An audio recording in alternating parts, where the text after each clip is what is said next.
In 2014, there was a big poaching crisis around rhinos and elephants specifically. And as a company, we want to do something about that. And we created a non-profit. And the reason why we created our own non-profit instead of just giving money away to an existing non-profit is we wanted to know where our money goes.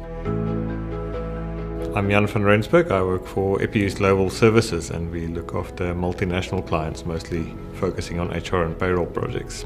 1% of all the revenue that we make within the commercial businesses in the group gets funneled towards ERP, and that's 1% of revenue, not profit, so it's a big number for us. Doing that, we cover all ERP overheads, and we can give external donors the assurance that their money flows through 100% to projects on the ground.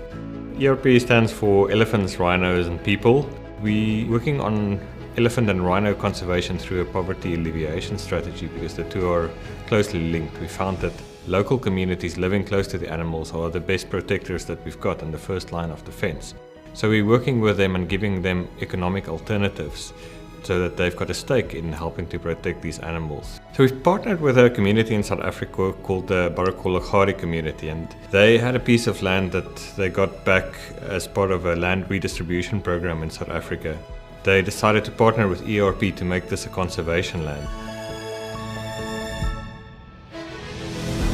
The security budget is a huge part, probably the biggest part of ERP. We've got a fence around the property and we've got rangers working around the clock patrolling the area. And we've created what we call ERP Air Force, which are fixed-wing drones that we manufacture on property that patrols the area. And if there's a problem, it dispatches the rangers to the problem area if it sees a potential intrusion. The honeybee projects are an interesting one. So, interesting fact is, there are a few things that elephants are really frightened of or scared of, but honeybees are one of them. And the reason is if the elephant gets stung in their trunk, they can actually get a serious injury or even die from the bee sting. So, they're very afraid of bees. Now, typically what happens in Africa, there's a lot of elephant-human conflict. People want to do agriculture and they plant crops, and then elephants who are free-roaming come through that and destroy the crops, and then the elephants and the humans bump heads.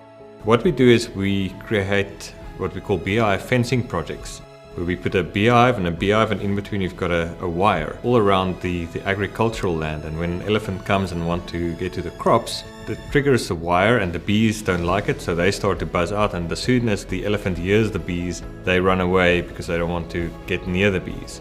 So we protect the crops, and not only that, the community can harvest the honey that they get and they can sell it and make money from that.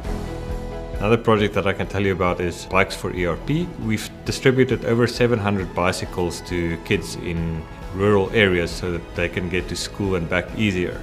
Does giving a kid a bike make a difference to their school attendance and their grades? And the answer is a resounding yes.